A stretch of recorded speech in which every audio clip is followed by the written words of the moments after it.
येणाऱ्यांचे स्वागत करतात ती घराची दारे. आपले घर, बंगला, ऑफिस, फार्म हाऊस यासाठी सुंदर डिझाईन केलेली jumbo French door, safety door आणि तीही 18 गेज GI सेक्शन मटेरियल वापरून आणि 80 मायक्रॉन पावडर कोटिंग केलेली, संपूर्णपणे मेंटेनन्स फ्री.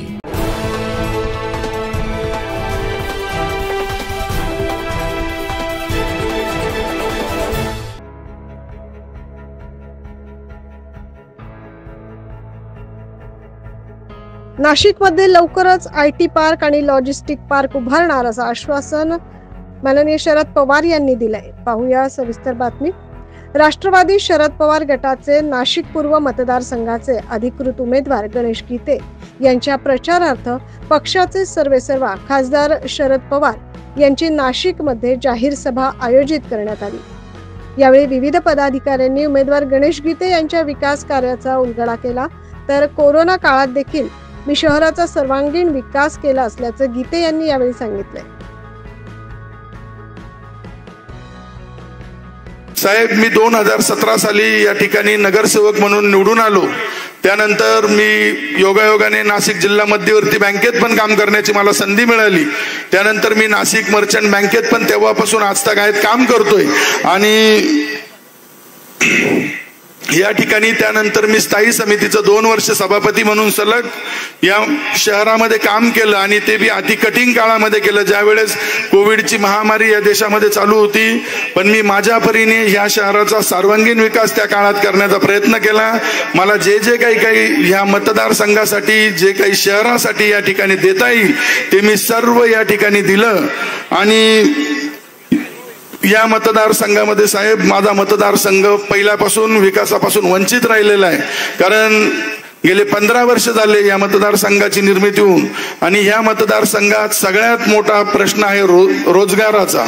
या मतदारसंघात 2 नाशिक रोडचे जे आपल्या चव्हाण साहेबांनी नाशिकला खासदार असताना दिलेले नोट प्रेस सोडून 2 कारखाने सोडून माझ्या मतदारसंघात कुठलाही उद्योग नाही. आजपर्यंत नाशिक जिल्ह्याला जागृत खासदार देण्याचं काम नाशिककरांनी केलंय. तसेच नाशिक सारख्या विकसनशील शहरात लॉजिस्टिक आणि IT पार्क होणं गरजेचं आहे. यासाठी विधानसभेच्या निवडणुकीत महाविकास आघाडीच्या उमेदवारांना प्रचंड मताने विजयी करण्याचं आवाहन खासदार शरद पवार यांनी केलंय. आणखी काही गोष्टी आहेत आज गावला तर याची जागा उपलब्ध आहे. माझ्या मते आज या ठिकाणी एक IT पार्क करायची गरज आहे, लॉजिस्टिक पार्क करण्याची गरज आहे. पुण्याच्या जवळ हिंजवडीला आम्ही लोकांनी पुढाकार घेतला आणि एक IT पार्क या ठिकाणी उभा केला. 1 लाखाच्या पेक्षा अधिक तरुणी त्या IT पार्कमध्ये काम करतात. हे जर पुण्याला होऊ शकतं की नाशिकला का होऊ शकत नाही, नाशिकच्या या भागात का होऊ शकत नाही.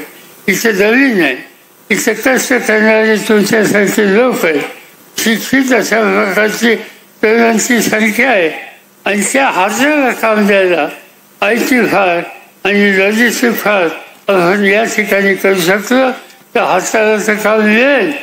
पण संपूर्ण नाशिकच्या सांस्कृतिक स्थितीत एक प्रकारची सुधारणा होईल आणि ते करण्याच्याबद्दल काही ना काहीतरी आवश्यकता आहे. आणि ती गोष्ट आम्हाला खासतं या उद्याच्याला मोठ्या मतांनी तुम्ही आमचे उमेदवार निवडून दिले तर आम्ही सगळेजण त्यांच्या पाठीशी उभं राहू आणि त्या ठिकाणी त्यांना मदत करता येईल. आज आणखीन काही गोष्टी सांगता येतील पण मी त्या खोल्यात जाऊ इच्छित नाही. इथे अनेकांना निवडणुकीला उभं राहायची होती, इच्छा होती, अजून त्यांची इच्छा होती, आणखीन काही सहकार्यांची होती, पण सगळ्यांना ही संधी देता येत नाही. पण मी एवढंच सांगू इच्छितो, जे काही 3 उमेदवार दिले त्यांच्या फाशीशी या सगळ्यांनी तुम्ही शक्ती उभी केली तर मी खात्री देतो की नाशिक आणि नाशिक रोड या सगळ्या भागात जे काही प्रश्न असतील ते सोडवण्यासाठी पूर्ण शक्ती आम्हा लोकांची त्या ठिकाणी तुमच्याबरोबर राहील. उद्या त्याला महाराष्ट्राचा कारभार हा महाविकास आघाडीच्या हातात आल्यानंतर इथल्या प्रत्येक प्रश्नाला सोडवणूक करून त्यासाठी सहाय्य करण्याची भूमिका आम्ही आणि आमचे सहकारी देतील हाच विश्वास या ठिकाणी मी आपल्या सगळ्यांना देतो. आणि 10 वाजता प्रचार कायद्याने बंदच करावा लागतो, त्यामुळे अधिक वेळ न घेता मी आपल्या सगळ्यांची रजा घेतो. जय हिंद, जय महाराष्ट्र.